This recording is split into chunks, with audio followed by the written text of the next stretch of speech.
What Got You There is a podcast for high achievers looking to learn from the most successful people of all time what their strategies, lessons, and routines are that made them successful. Now it's your journey, so it's time to learn what's going to get you there.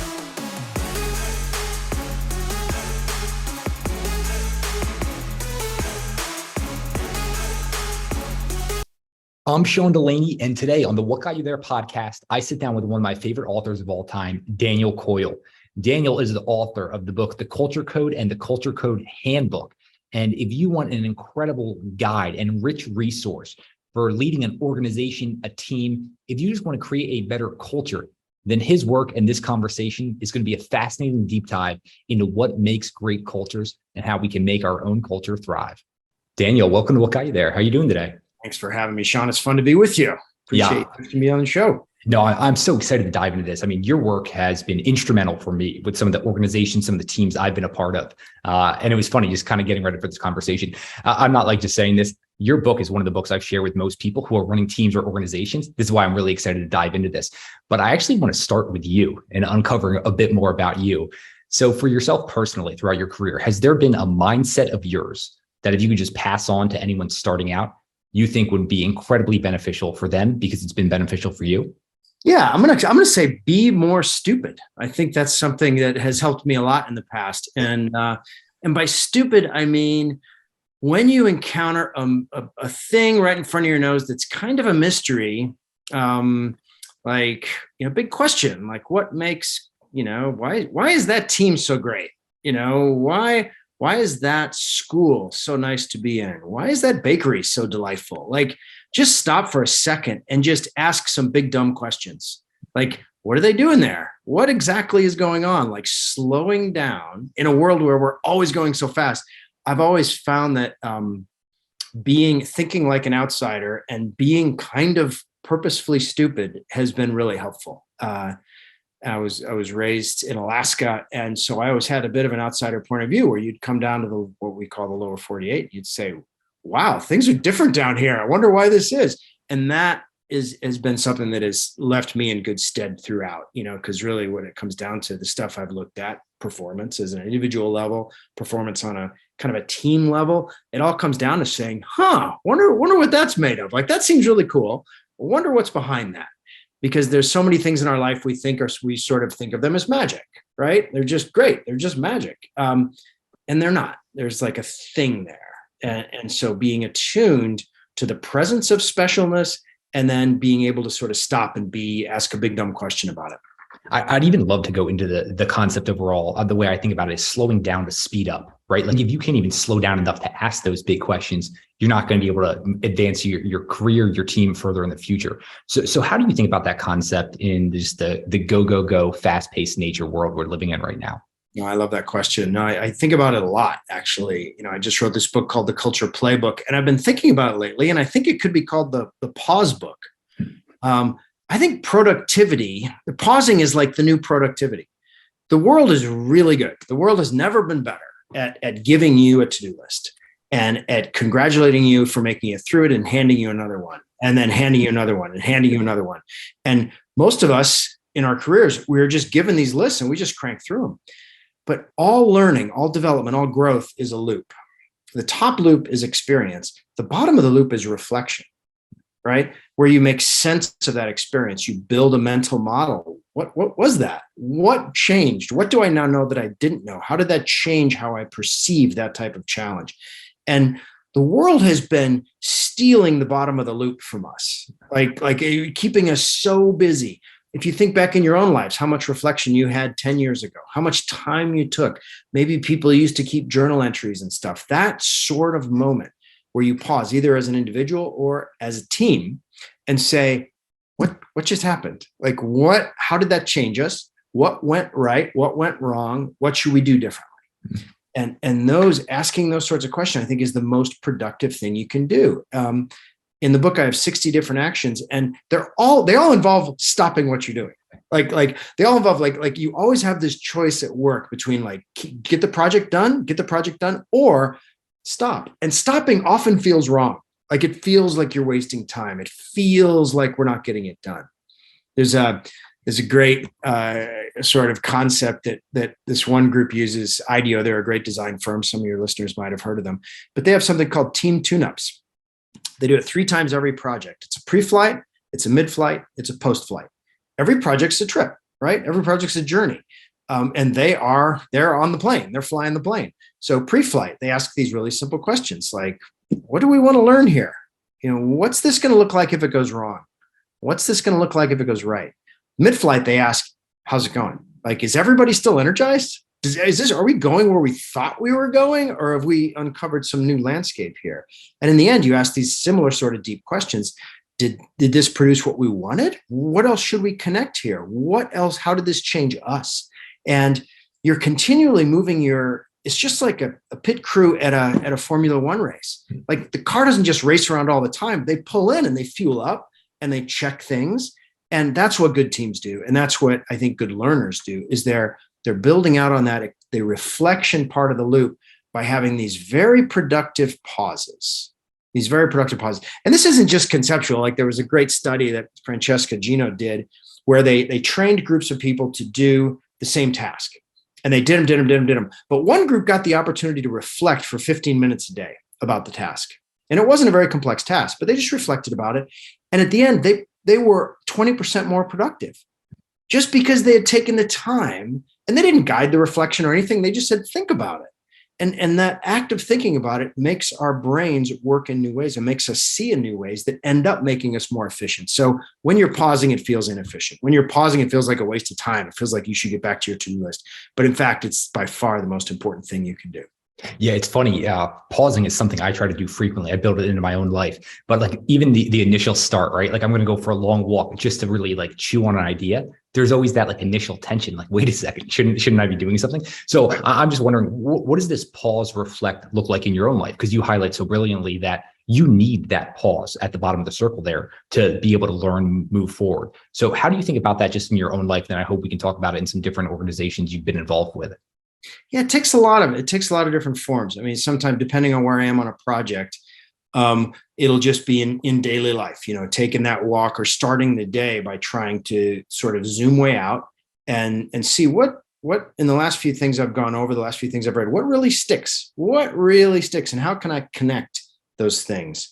There's a model that Twyla Tharp, who's a famous choreographer and dancer, whenever she's building a show, she puts all these artifacts in a tool, in a shoebox, little snippets, images, things like that. And I think of that sometimes, where I'll always have an outline going, and I'm always kind of moving things around in the outline and saying, what would this look like? How does that fit in?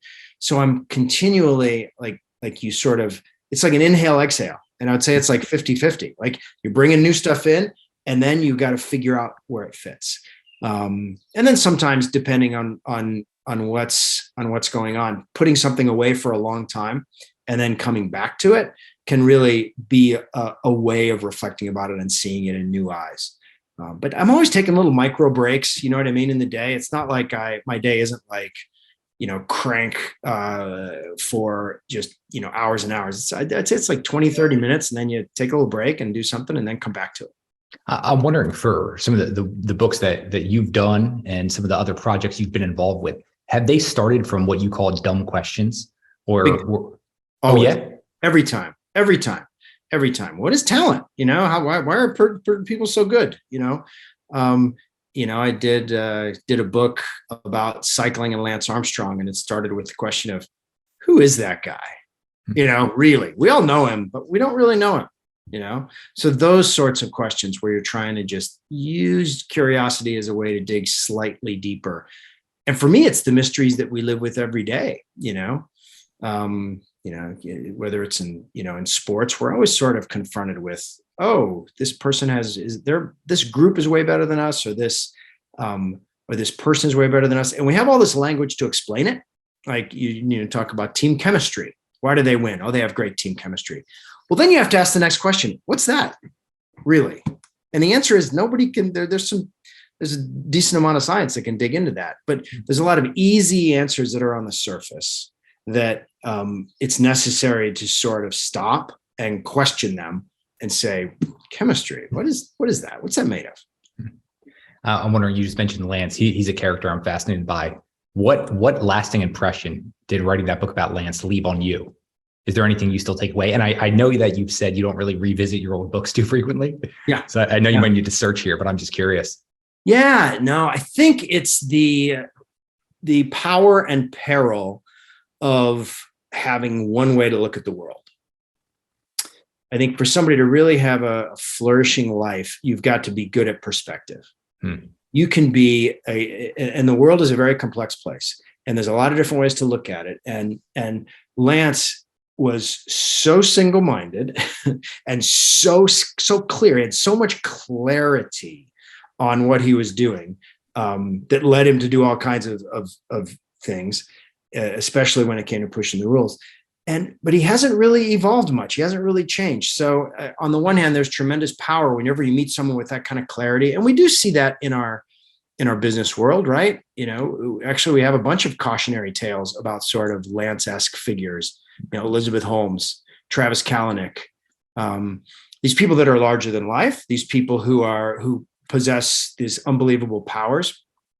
And I guess being really, really suspicious of that sort of mythos that comes from that sort of clarity. All these people have a ton of clarity, and this mythos builds around them that they can solve any problem. And the truth is, it's just, nobody's Superman. And whenever you see a great success, it's always a team. It's never one person, never. And this myth of the heroic individual that I think Lance embodies is, as we move forward in time, I think we're all seeing the hollowness of that. And to your listeners who are trying to succeed and trying to do this rugged individual method of succeeding, I would say that is a hard road to go on, to actually think about what team are you on? Who are you with? And you get 2 + 2 = 100 when you get on the right sort of team. And you see that all over the place. Actually, I've been thinking about, great pairs in business. It is not a coincidence that Buffett and Munger are together. It is not a coincidence that Lennon and McCartney were so good together. It is not a coincidence that, I work a little bit with the Cleveland Guardians, and there's a pair of people at the very top of that organization who operate as a group brain, as a single person. And so the question that I think it asks people who are moving up in their world is, who's on your team? Who are you going to do this with? Because the odds of you being Superman are pretty long. There's a great African proverb. It's, if you want to go fast, go alone. If you want to go far, go together. I love that. It's just a great refresher. I want to jump back into clarity here in a second, but I would love to know, because I tend to ask this question. I feel like anyone who's involved in elite, let's just say the best of the best.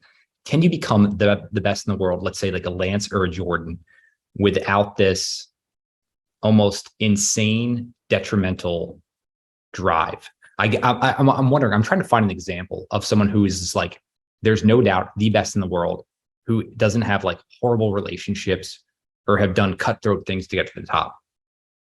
It's a great question. I would say you'd find some sort of groups of people who have done it, but it's hard. I'm having a hard Yo-Yo Ma. I mean, I'll pick him. He's a very, best cellist in the world.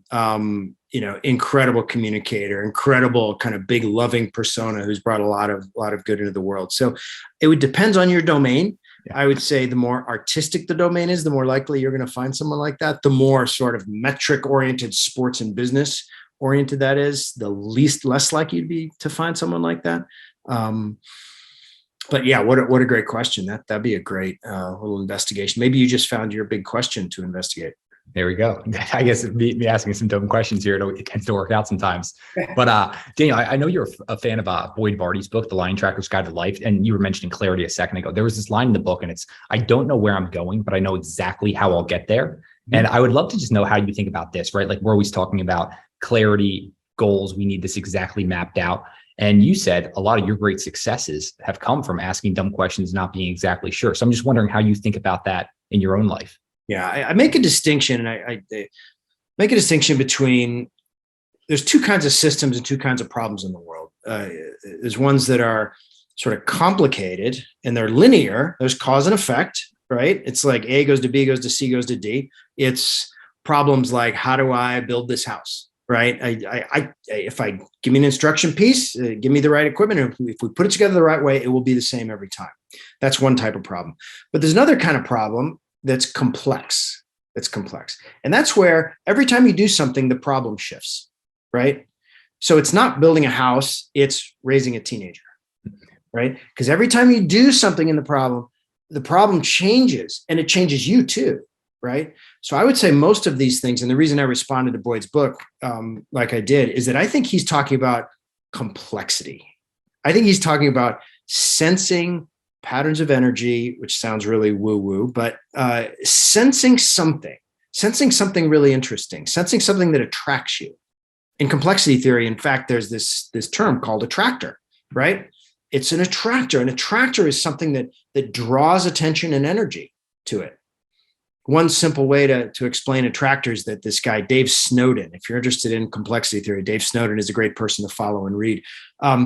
He has this beautiful comparison to a birthday party. He says, if you were to run a birthday party like it was a linear system, like it was just cause and effect, you would have a presentation at the beginning where you would have some milestones you'd want your kids to hit at the birthday party. You would give them an evaluation at the end. Of course, we don't do that, right? It's complex. We try things.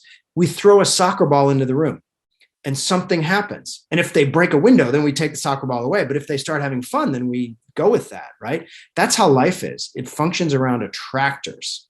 So the question of pondering, and I think some of these big mysteries that you see, that you've sensed in your own life, I think your listeners probably do too, they're these things we're attracted by, these questions, these mysteries that are not linear. They're not like Legos. They're big, weird questions. And so chasing that, tracking that lion, if you will, is a great way. You don't know exactly where you're going to go, but you kind of have a sense of process because you're going to follow your nose to the next step. And then then you're going to look up, what's the next attractor? I'm going to go over here. You're going to look up, what's the next one? It's not complicated. It's complex. And in complexity, you got to be probing and looking and reevaluating and thinking and chasing. It's much more like tracking a lion than, building Legos. So I think that's one of the reasons that when you ask people for their career plan, if they've got it all planned out, that's a reason to be concerned about them. Yeah, actually.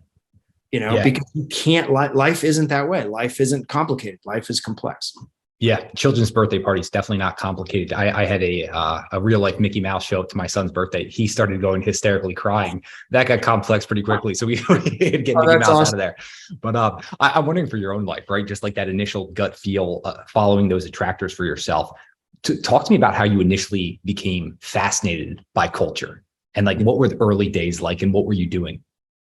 Yeah, I guess a lot of different pieces to that. I mean, one was, I've had recently, I had a bunch of young kids, had 4 kids.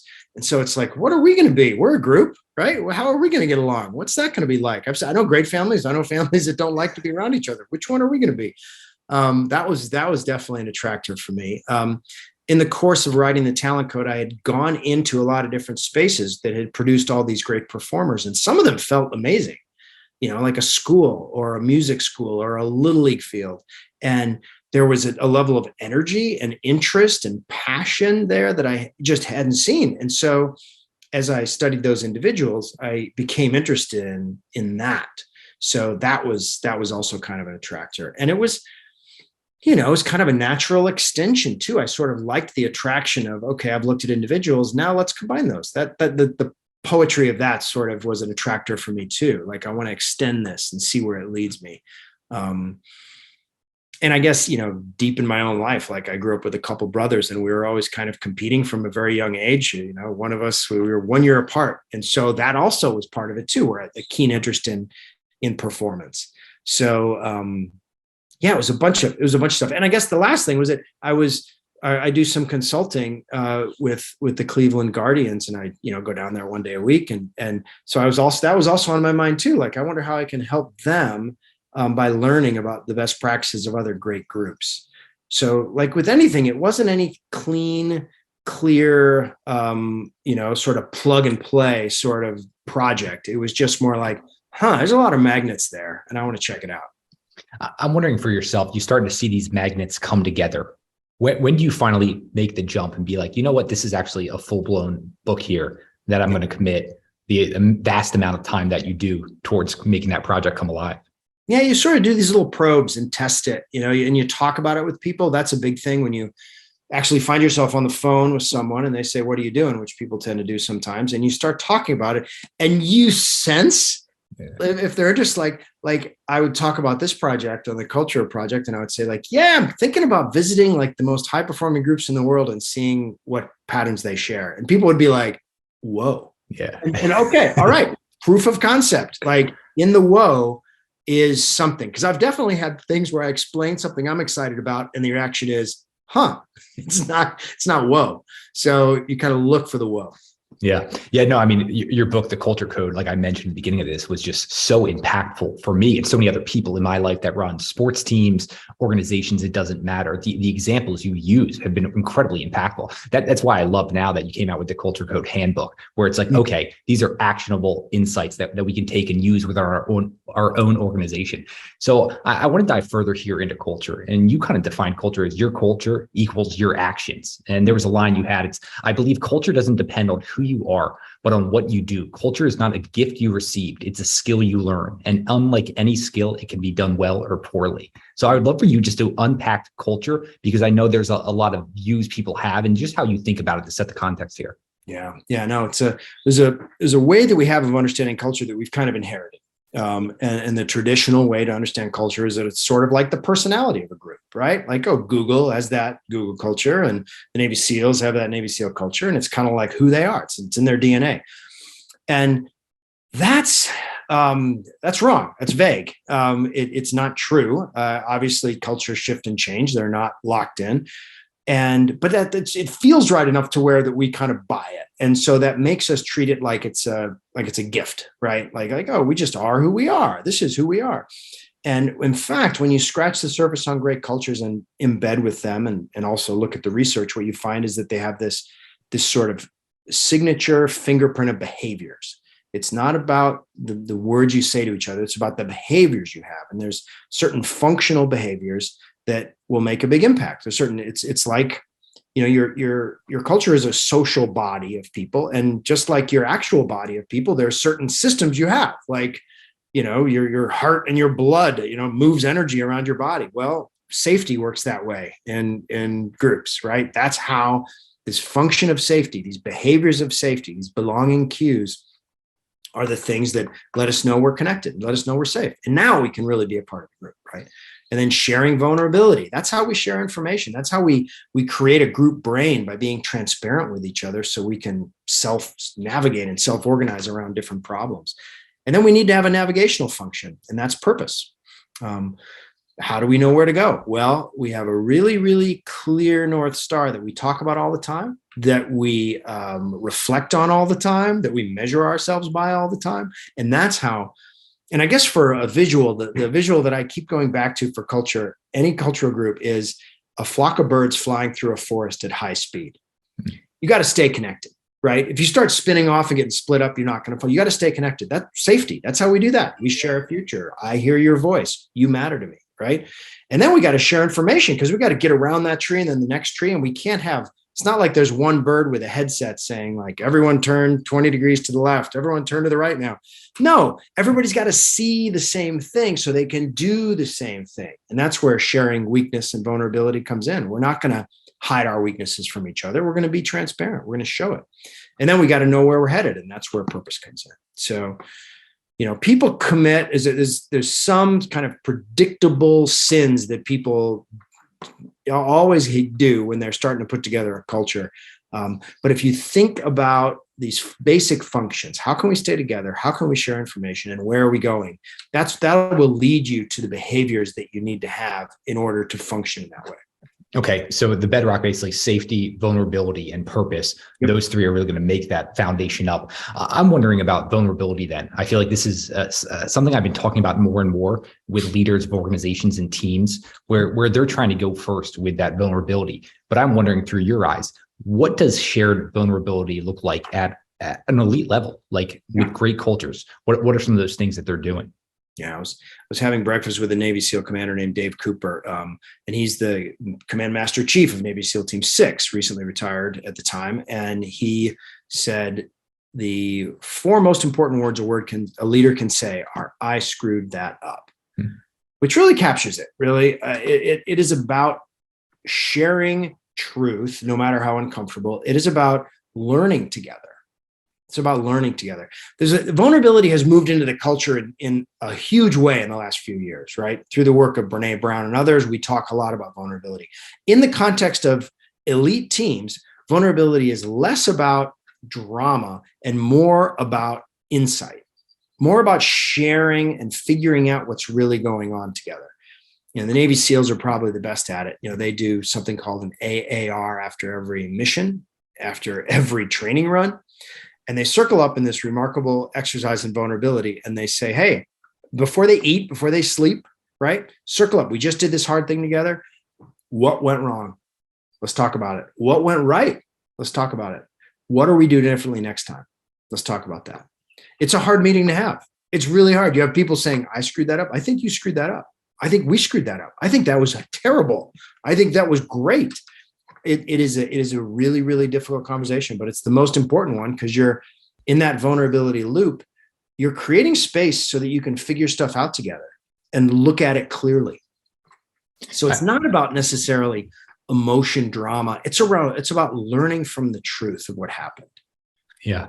I know you mentioned culture as a whole is a skill that we can learn, we can develop. So I'm just thinking about organizations that just, they don't have this type of accountability. They don't have this type of sharing. What have you seen in organizations that have been able to develop this skill further? Is there anything that people can start doing? You have leaders modeling it. That is huge. That gives people permission to do that. Having that, to me, that's step one. And the second is start building a habit, like an AAR is a perfect sort of little mini habit to do it in. It's a short meeting. It doesn't take much time. It's incredibly powerful, especially if you do it, maybe do it without the boss. Maybe make sure the most powerful person speaks first and make sure everybody speaks. They're little painful exercises that will, in that pain, create, just like exercising your body. In that pain, you actually get growth.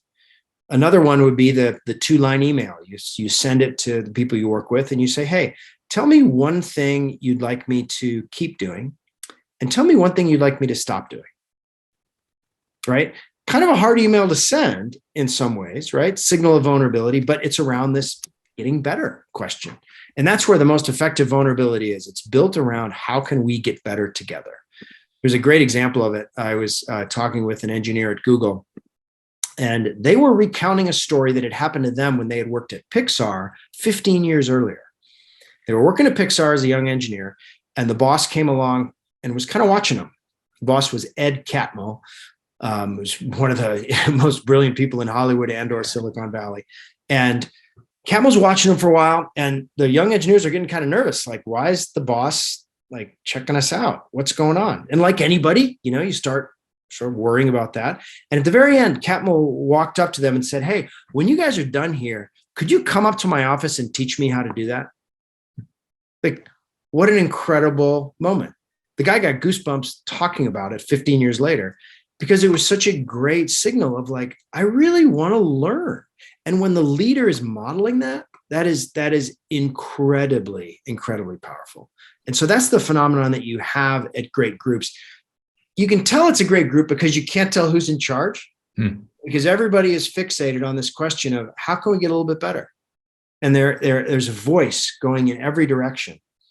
That's another kind of misconception that people have about safety. We talk a lot about safety, but safety is not actually about safety. Safety is not actually about comfort. Safety is about voice. Safety is about having a room where every single person feels confident and secure and empowered to say, hey, I think we're going down the wrong road. I think we missed something. I think we have a better opportunity over here, and to knock that around. I heard you. Perception that great cultures are like happy cultures, and they're not. I mean, they're not. They're happy in a deep way. They're happy, but they're not. They're not operating on some higher plateau where there's no disagreement. There's actually more disagreements at good cultures because you got to let the ideas fight it out. You got to have the best idea win, and you have people have these sort of vivid, intense discussions, and then they go out for a beer afterwards. That's a good culture. A bad culture is where everybody agrees with everything and there's no bad ideas and people don't go out for a beer afterwards if there's a dispute. So having a place where it is safe to voice different ideas and to explore those ideas and to let those ideas fight it out until the best one wins. Yeah, I have a highlight from one of your books, and I just have a note next to it, misconceptions about culture. And your line was, strong cultures wrestle with plenty of problems, disagree vigorously, and fail with regularity. The difference is strong cultures experience these problems, disagreements, and failures within bonds of strong, secure connection, and they use them as leverage to learn and improve. I thought that was just a great articulation of what we get wrong about cultures and what really strong cultures actually look like. They're messy, right? Like the world's complex, like you said in the beginning here. I think that's just really important to know, because so often we think it needs to be perfect, and that's just not the case. You were mentioning safety a second ago, and then I heard you tell this story about Steve Kerr with one of his interns. And do you know what I'm talking about here? Yeah. Can you share the story? Because I think this shows such an amazing job. I spent a chunk of the year in Cleveland, Ohio, and some years ago we were getting our butts kicked by the Golden State Warriors. And I think it might have been game 6 or 7 of the first time they met in the finals. And they were having trouble with LeBron, like any team would. And they were trying to figure out how to defense LeBron in the next game. And one of the film interns, one of the video interns on the Golden State Warriors staff, suggested a different way to defend him. And Steve Kerr not only heard that suggestion, he employed that suggestion in the game, and LeBron didn't go off, and the Golden State Warriors won the game. And despite the fact that it was for the other side, I could not help but really admire, because we got beat by their culture, right? We got beat by a leader who was fallible enough to say, and curious enough, and secure and confident enough, and created a room in which that could happen. And I think that there's so many examples through history, and not just in sports, of great ideas really can come from anywhere. And great cultures are great because they let that powerless person share and speak. I saw a really similar thing at Pixar. They have a thing where they show drafts of their movies that are in progress to the whole staff. The baristas get to see them. Everybody gets to see them, right? And people can plus them. That's the process. They call it plussing. And I met a software engineer who, for a draft of the movie Up, had suggested some change in the Boy Scout badge. Like the Boy Scout in Up had a badge, and he had a little visual joke that he wanted to do with that badge. Like it'd be kind of funny if he had a badge that, had some wink to Pixar. And his suggestion was accepted, and they did it. It's the film intern all over again. They get a good idea. They can come from anywhere. And to harvest and maximize that, you use safety to create voice to generate innovation. Yeah, thanks for sharing that story, because I hear that and I'm thinking about all the other leaders of organizations hearing this story and just thinking of themselves, like, have I created the space where I'm taking ideas, but also people feel safe enough to bring these ideas up? And just the power that can have on an organization. I just love that. It makes me also think about building connection. And you tell a great story about when the San Antonio Spurs were looking to draft Tim Duncan, and just the connection that Popovich built with him when he went down to visit Tim before they drafted them. Can you share that? Because I think it shows how deep these great organizations, these great teams, the length they go to build connection because of its importance. Yeah, Popovich is the king connector, really. And this was before he was Popovich, right? I think he was the GM of the team, and he had signed on to coach him. He had sort of assigned himself to coach this failing team, and they had the number one choice, and there was no doubt who it was going to be. Popovich flew to the U.S. Virgin Islands, where Tim Duncan, who was going to clearly be the number one pick, was, and then spent 4 days there visiting, not talking about basketball. Not talking about everything else, talking about the history of the island, talking about family, talking about cuisine, talking about food and wine. And that is his approach. And it's uniquely powerful, but a lot of other good leaders had that same intense curiosity about the person and an intense appreciation for the relationship. Pop does another one of my favorite things. At the end of every year, he will go to the players and say, "Thank you for allowing me to coach you." It's a pretty incredible thing. It doesn't take long to say, right? It takes 2 seconds to say. He doesn't have to do that. They are both amply compensated for coaching and for playing. But to say that is to express and signal with behavior an intense appreciation for the relationship itself, for the space between those people. And that's where the good stuff happens. That's where the magic happens. To overthink. I think that's one of the tips I have in the book. And I see that at every good culture, because overthinking, like he's doing there, is not actually overthinking. It is an appropriate and timely expression of appreciation for a living relationship. And relationships are what groups are made of. So if you're not taking time to like appreciate those relationships and express that appreciation, then you're leaving something. You're leaving something some fuel that you might otherwise use. You mentioned intense curiosity. I feel like that's a pretty good descriptor of you. So I'm wondering, when you go into an organization, like, what are you thinking about? What are you analyzing just with that intense curiosity that you have? Yeah, I think I do this circle method where I'll try to gather everything I can about the organization before I visit. Mm-hmm. Because when I go there, I want every second to be very rich. I want to be able to interpret, that's, when I went to visit, San Antonio Spurs, I knew the coaching staff. I knew their background. That's the coach from Israel. That's the coach who's the shooting coach. And just to really be able, not to be, so you could fully observe what they're doing and not be sort of learning basic stuff beforehand.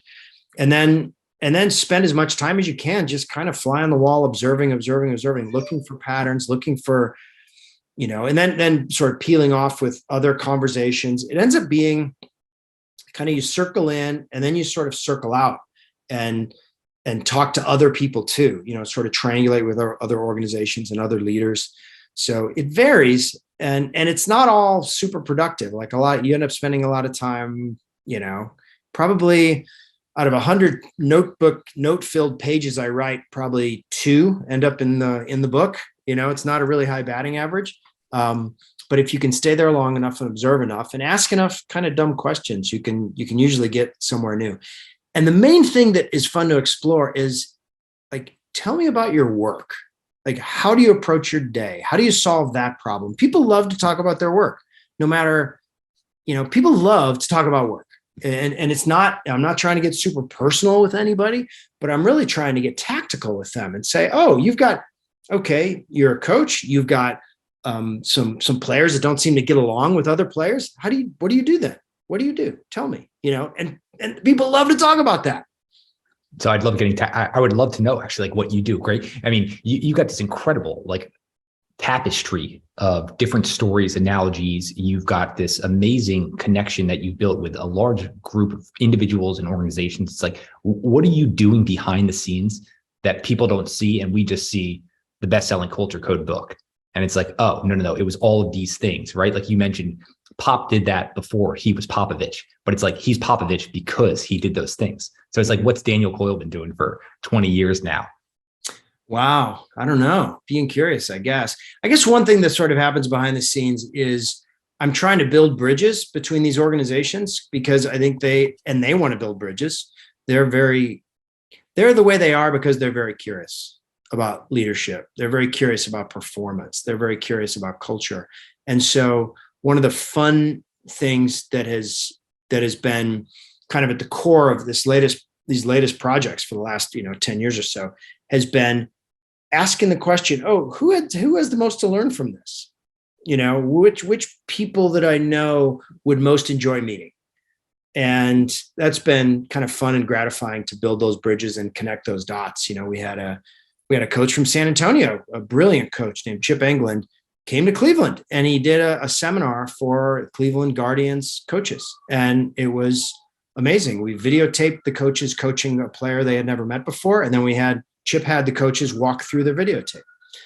Players get taped all the time, right? We evaluate players all the time, but to give coaches an opportunity to evaluate themselves on videotape was really special and cool. And it was the kind of cross-pollination that was, made possible by these, the conversation that started with me researching the book. So and this area of performance is filled with super curious, really interesting people that are dying to have these conversations across domains. The hockey people really, really want to talk to the tech people, really, really want to talk to the golf people, really, really want to talk to the military people. So it's like, to create those kind of conversations is really fun. Who's coming to mind for you when you mention those people that are just they would love to sit down with another organization? Does someone come to mind for you? R.C. Buford at San Antonio is down in San always, Antonio. he's an incredible learner. He's amazing. And there's a whole number of people in the military community that are absolutely brilliant at this. One of them works for the Cleveland Guardians, a guy named Jay Hennessy, who used to be in the Navy SEALs and who has been a real, just incredible connector for these kinds of conversations. One of the concepts that you write about that I just really enjoyed was shallow fun versus deep fun. Yeah. And I think this is going to wake up a lot of people to this. And I would just love to hear you talk about it. Yeah. No, I mean, there are two kinds of fun in the world, right? There's pleasure. That's shallow fun. That's ping pong. That's an IPA at 5 o'clock with your friends. It's stuff that is literally enjoyable, right? And there's a lot of organizations and cultures that have said, we have to have high engagement. We're going to have fun stuff. And they've embraced these kinds of things, right? The office is filled with Nerf guns and ping pong tables, and it's pleasure and fun. But the problem with that kind of fun is it only exists as long as you're having it. Like it's kind of like a sugar high. It's delightful and then it wears off. But there's a different kind of fun in life, and it's called deep fun, where you are taking more ownership. You're making more investment. It's sort of more like the fun you'd have on a camping trip, where you're in charge of stuff. It's kind of painful to get there, but the delight of being in control of the experience is much deeper and much more relational and much more connected. There's a company in Michigan I recently heard about, and they were looking to they self-organized to put together a team of people to find the best coffee on the planet. Like that, they wanted to bring that back to their little office, right? So we need to find the best bean, the best roaster, the best machine. And this team got really into it, where they did all this research and all these presentations and all these tastings. And sure enough, they brought it back. It's kind of cool. They took ownership over this. That's deep fun. Deep fun is when, you give when people have a budget to decorate the conference room the way they want to. The U.S. women's national soccer team has a lot of deep fun stuff. They'll redesign their jerseys and put the names of their heroes on the back of it instead of their own names. They fight for equal pay, right? They take control of the work experience. And so I think it's a really powerful concept, because if you're going to have a great culture, shallow fun's fine. Everyone should have it. It's great. But this second type, this deep fun, where you're asking your people, what can we do to make life here better?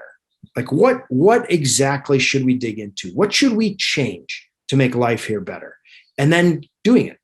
Like that is the thing that really creates culture. That makes me think you said, and then actually doing it, right? Like your culture is your actions. What have you seen that prohibits people from taking the actions they know they should take, right? Like we all fall victim to this. There's a million things we know we should be doing, but we don't. And I'm wondering what you found in organizations, why they don't end up taking those actions. Like you say, it's a million down deep sort of fear of change. I mean, that it feels weird. I'm going to have to go look for coffee. Like I have a job to do, that reflexive, compliance, obedience. That's one. Lack of modeling, like if lack of being given permission, and by permission, I don't mean verbal permission, I mean behavioral permission. Like the second that coffee group got back from Michigan, that freed everybody up. That gave everybody permission to do similar sorts of things. Let's have a weight room in the office. Okay, let's make it happen. We want to have some weights so people can work out here in the office. Let's do that, right? It gives people permission to do that. So it's not something that can happen verbally. It needs to happen through behaviors. There's a quote, I think I have it in the book, where it said, change is not an information tsunami. It's a behavioral epidemic.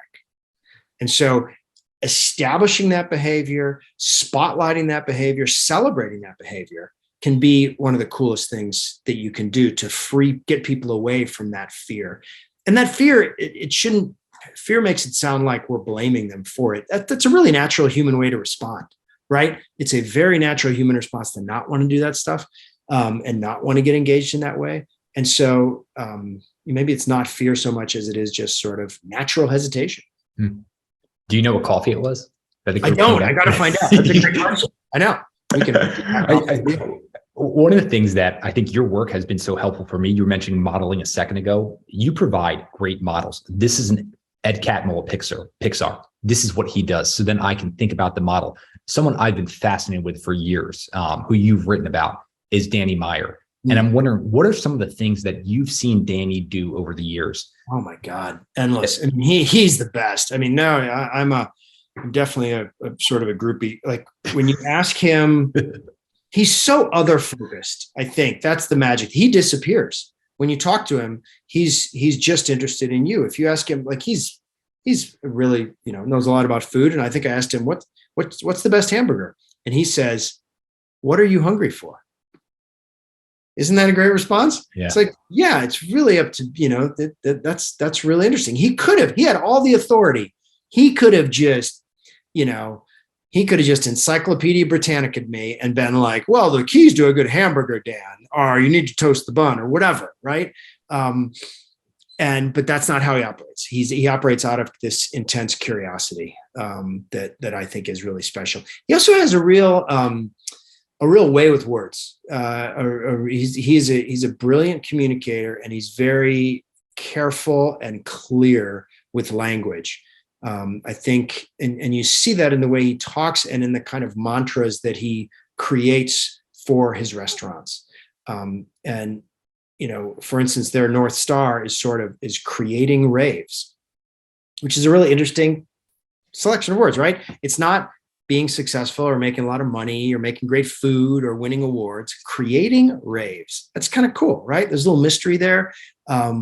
There's clearly some beneficial outcome there, but it's not, financial or culinary. It's in the creating. Isn't that a great word? You're creating it. There's some little magic there. So he's very good at language and in curiosity. And he's also very transparent. He's very kind of open about his flaws and foibles. There was a night after he opened, the first time he opened a restaurant, he had a really rude guest and he got into a fist fight with a guest. I remember reading about that. He tells the whole story and it is absolutely hilarious. And I'm sure his lawyers are like trying to tackle him and tell him, don't tell that story, Danny. Like that is a terrible story. But he goes, I got really mad and this guy was an ass. And so I just went after him and they're tumbling out the door. He's trying to make his restaurant work and he is brawling with his customer.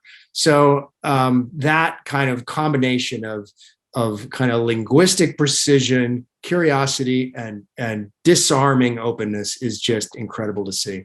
Yeah, some of the things that are kind of tying up a few of those themes together, I'm thinking about our communication, right? Like you mentioned, being transparent, some of the mantras he says, some of the phrases he uses. Can you just hit on communication as a whole? Because it was actually one of my coaches, this was in college, who read something that you had written and actually dealt with communication of teams and the number of times that they communicate and all those little things. So I'm just wondering how you think through communication at this stage. Yeah, it is fascinating, because there is this, and John Wooden was really the one who captured this in his very simple saying, you haven't taught till they've learned. Right? You haven't taught till they've learned. And a lot of communication, you are trying to teach and impart new information. And that idea, I think we inherited an idea that teaching was talking and communication was talking, that it was on our end. If we said it, then we're good, right? I communicated. And what you find with great leaders is that they are much less self-focused on them. They're much more other focused on what's the impact to those words? How did my words change the way that person is thinking? And how can I see that happened? Because when you think deeply about communication, it's kind of crazy, right?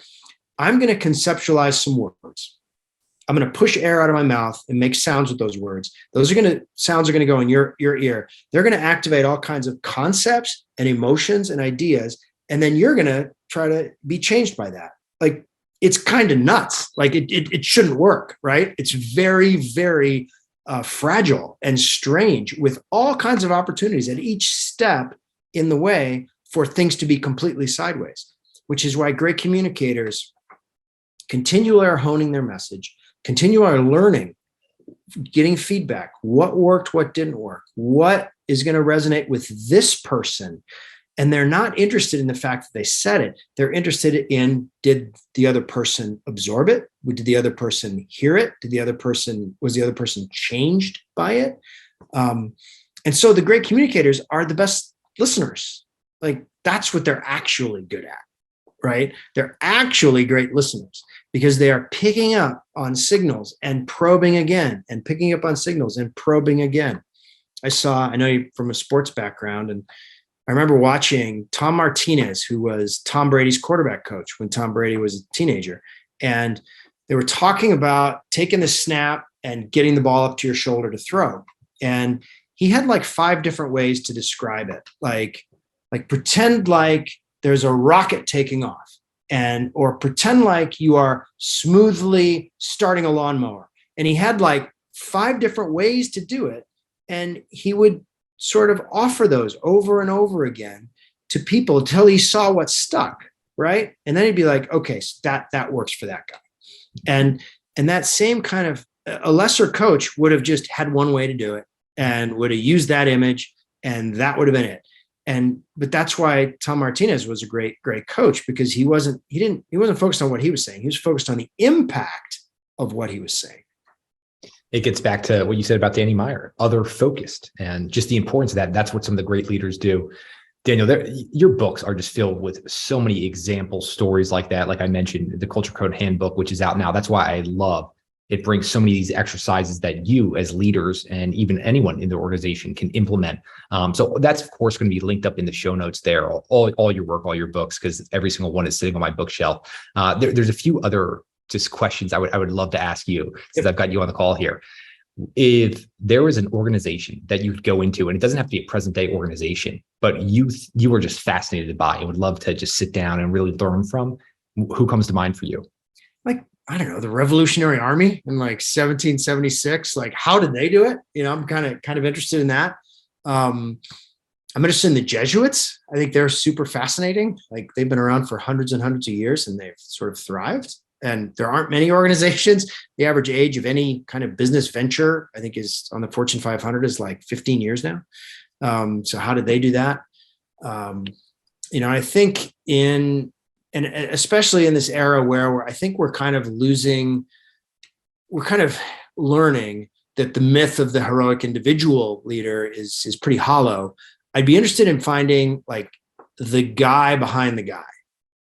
Like I think anytime you've got a great organization, you've got kind of these hidden, very impactful people.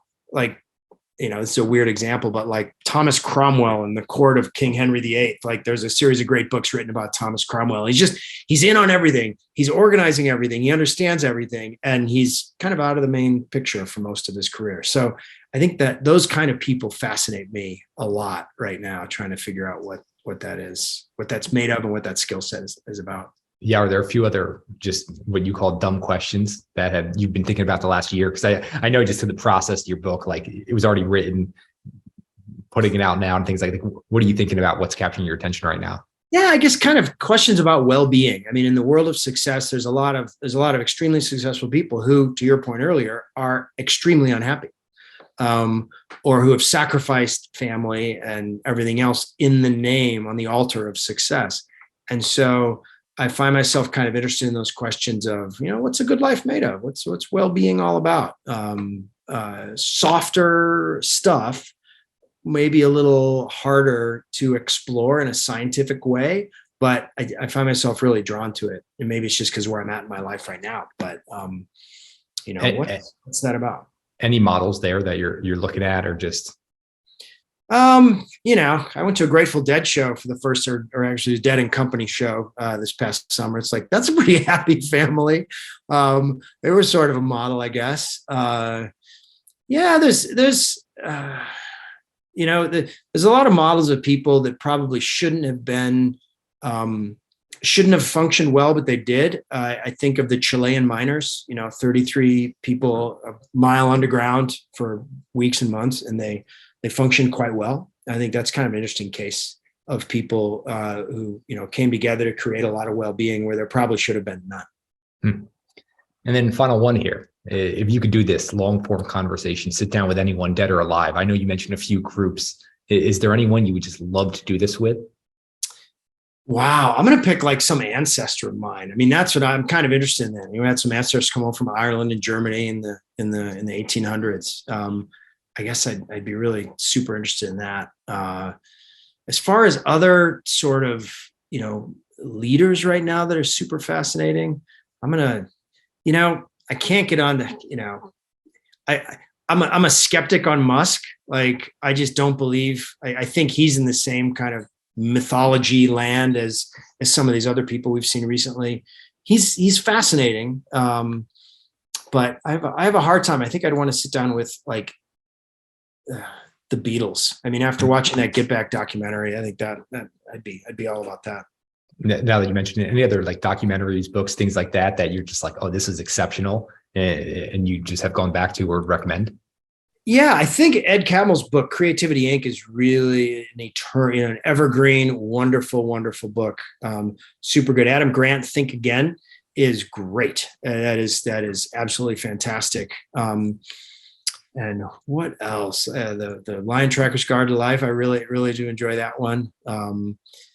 Yeah, there's so much good stuff out there right now. It's kind of an embarrassment of riches in books these days. Yeah, and if anyone wants to take a deeper dive on Think Again by Adam Grant or Boyd Vardy's Lion Tracker's Guide to Life, we've got extensive book recaps at whatgotyouthere.com. But those are two fascinating reads. And then Ed Catmull, I mean, he's just a legend there at Pixar Inc.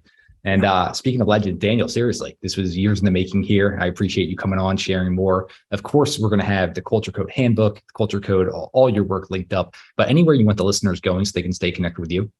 Yeah, danielcoyle.com. So you can hit a link and send me an email if anybody has any questions or wants to take this conversation any further. Make it easy. But Daniel Coyle, I seriously cannot thank you enough for joining us on What Got You Here. Totally fun. Thank you, Sean. Really enjoyed it.